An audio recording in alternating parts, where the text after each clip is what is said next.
Buenas, buenas, nos volvemos a encontrar hoy.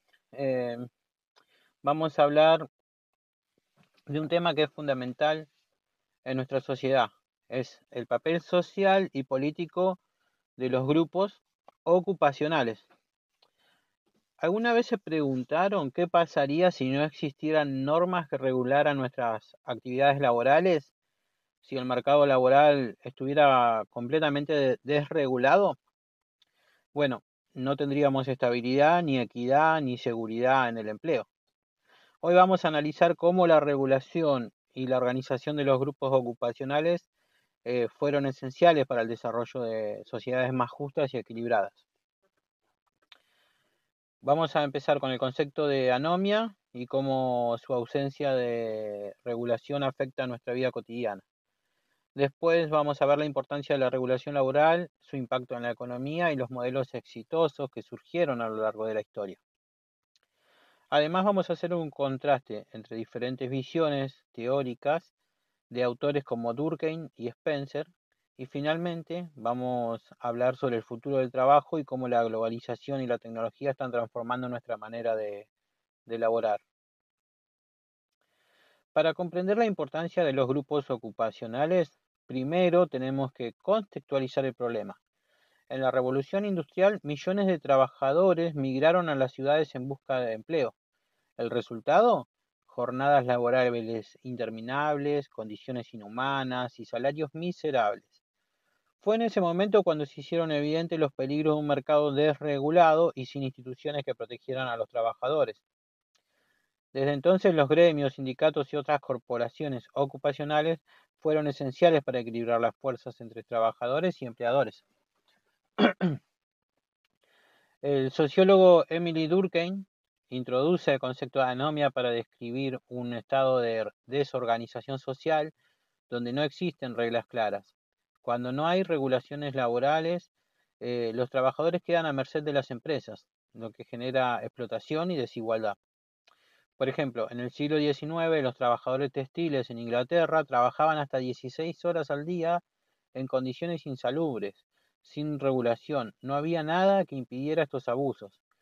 Fue solo con la presión de los sindicatos y la legislación que se lograron establecer jornadas de 8 horas y condiciones laborales más justas.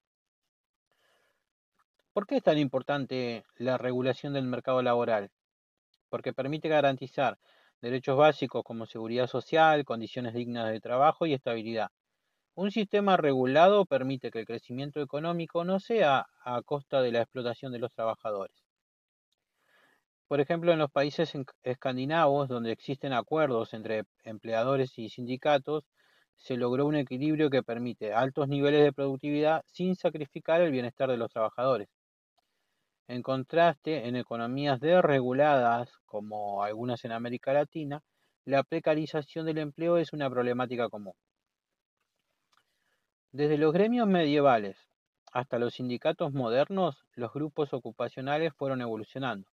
Durante la Edad Media, los artesanos formaban gremios para regular la calidad de su trabajo y protegerse de la competencia desleal. Con la revolución industrial surgieron los sindicatos como respuesta a los abusos empresariales.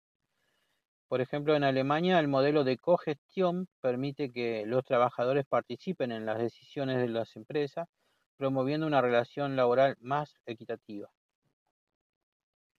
Bueno, veamos ahora un contraste entre diferentes enfoques. Emily Durkheim creía que las instituciones sociales eran fundamentales para evitar la anomia y garantizar el orden. Herbert Spencer, por otro lado, defendía una visión más liberal, argumentando que la sociedad tiene que regularse o autorregularse sin intervención externa. Karl Marx proponía la lucha de clases como motor del cambio social, señalando que sin una organización colectiva, los trabajadores siempre van a estar en desventaja frente a los capitalistas. Si comparamos estos enfoques con la realidad actual, encontramos que los modelos que combinan regulación con flexibilidad eh, fueron teniendo mejores resultados, mientras que países como Suecia eh, han logrado estabilidad con negociaciones tripartitas entre gobierno, empleadores y trabajadores. En otros países con menos regulación, la inestabilidad laboral sigue siendo un problema grave. Estamos en una nueva era donde el trabajo remoto, la automatización y la economía digital están cambiando las reglas del juego. ¿Cómo podemos adaptar las regulaciones laborales a esta nueva realidad? Algunos desafíos incluyen la falta de derechos laborales en la economía SHIC, que son los trabajos temporales y autónomos, eh, la automatización y su impacto en la reducción de empleos tradicionales, la necesidad de nuevas regulaciones para el teletrabajo. Por ejemplo, empresas como Uber fueron criticadas por no proporcionar beneficios laborales a sus conductores, lo que fue llevando a protestas y cambios en la legislación en algunos países.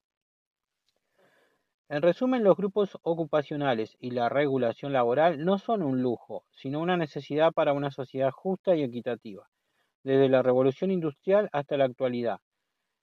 Bueno, vimos cómo la falta de regulaciones genera desigualdad, mientras que su correcta implementación puede garantizar estabilidad y crecimiento.